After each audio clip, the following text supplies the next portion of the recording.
plague and an economic crisis, while stimulus checks are being dangled in front of us like a carrot, feels like a let them eat cake. So today we are making a cake. It's called Poor Man's Cake.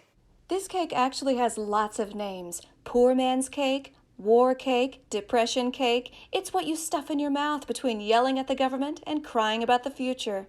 This recipe is from the 1930s, so there's no real recipe, just a bunch of older people yelling that you're doing it wrong. There's also no milk or eggs here, because this was created at a time your grandparents don't talk about. This recipe starts by boiling raisins, so you can imagine how depressed someone had to be to come up with this.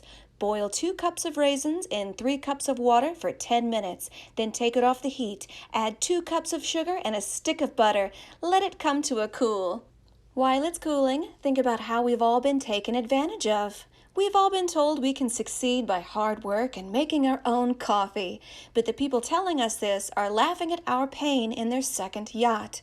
We've seen this week how the stock market is rigged, and it's really depressing, so I'm gonna hula hoop. Remember last year when Washington knew about the virus and did nothing to help, but bought a bunch of PPE stocks and sold them and got rich? Remember when Nancy Pelosi bought Tesla stock and then it was announced that police are using electric cars?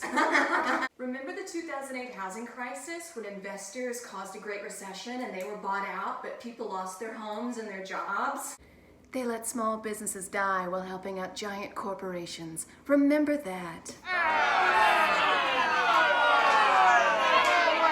Now we're going to sift 3 cups of flour, a teaspoon of baking soda and baking powder, a pinch of salt, and a tablespoon of cinnamon. I had to fight for months to get unemployment, and I was threatened with jail time if I pursued it. But remember, in business, when the other side is aggressive and threatening, this means you have more power than you think you do, because the only thing that's stopping them from getting what they want is your permission. Now that I'm going back to work, I feel like I'm forced to get back with an ex that cheated on me. I could move, but where? Everywhere is hit by this. It's like we're dinosaurs, surviving the Great Comet, just waiting for the dust to settle.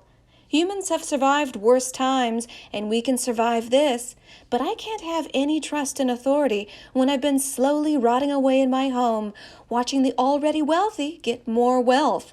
It's like I'm a fish in an aquarium, watching water slowly being taken away from my home and into a vast ocean I'm not allowed to enter.